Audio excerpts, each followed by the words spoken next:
Malayalam big boss season 7 ലൈവിൽ ഇപ്പോൾ നടന്നുകൊണ്ടിരിക്കുന്നത് അങ്ങനെ നൂദില ചെരുപ്പ് ഫാക്ടറിയുടെ ടാസ്ക് ആരംഭിച്ചിരിക്കുകയാണ്. ഇന്ന് അവസാന റൗണ്ടാണ്.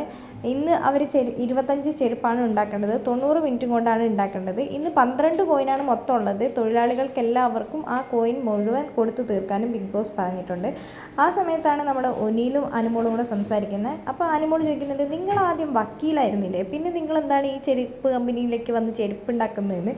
അപ്പോൾ ഒനിയിൽ പറയുന്നുണ്ട്, ഞാൻ വക്കീലായിരുന്നു, എനിക്ക് എല്ലാവരും എന്നെ ചെരുപ്പ് എന്ന് വിളിച്ച് കളിയാക്കിയത് കൊണ്ട് എനിക്ക് ചെരുപ്പ് ഉണ്ടാക്കാൻ ഭയങ്കര ആഗ്രഹം തോന്നി, അങ്ങനെ ഞാൻ വന്നതാണ് ഈ കമ്പനിയിലേക്ക്. ഈ കമ്പനിയിൽ വന്നിട്ട് നിങ്ങൾക്ക് എന്തെങ്കിലും ഗുണമൊക്കെ ഉണ്ടായിരുന്നു? 2 പെൺമക്കളെ കല്യാണം കഴിപ്പിച്ച് വിടാൻ പറ്റി, അതുകൊണ്ട് തന്നെ എനിക്ക് നൂറ മാഡത്തിൻ്റെ കമ്പനിയിൽ വന്നിട്ട് ഗുണങ്ങൾ മാത്രമേ ഉണ്ടായിട്ടുള്ളൂ എന്ന് ഒനിയിൽ പറയുന്നുണ്ട്. എന്താണെങ്കിലും വൈകുന്നേരം സർക്കസ് കൂടാരത്തിൽ വരുമ്പോൾ ഗോൾഡ് കോയിൻ തന്ന് പരിഗണിക്കണമെന്ന് അനുമോൾ പറയുന്നുണ്ട്. തീർച്ചയായും ഞാൻ നിങ്ങളെ പരിഗണിക്കുന്നുണ്ട് എന്ന് പറയുന്നുണ്ട് ഒനിയിൽ. അപ്പോൾ അനുമോൾക്ക് ഷെയ്ക്കാൻ്റെ കൊടുക്കുന്നുണ്ട്. അനുമോൾക്ക് 2 ഗോൾഡ് കോയിൻ കിട്ടിയതിൽ ഒനിയിലിന് ഒട്ടും ഇഷ്ടമല്ല. ഒനിയിൽ പറയുന്നുണ്ട് അനുമോൾ പെർഫോമൻസ് ഒന്നും തന്നെ കാഴ്ച വെച്ചിട്ടുണ്ടായിരുന്നില്ല, അതൊക്കെ വെറും വേസ്റ്റ് ആയിട്ടാണ് അനുമോൾക്ക് കൊടുത്തതെന്നാണ് അഭിലാഷിനോട് ഒനിയിൽ പറഞ്ഞത്.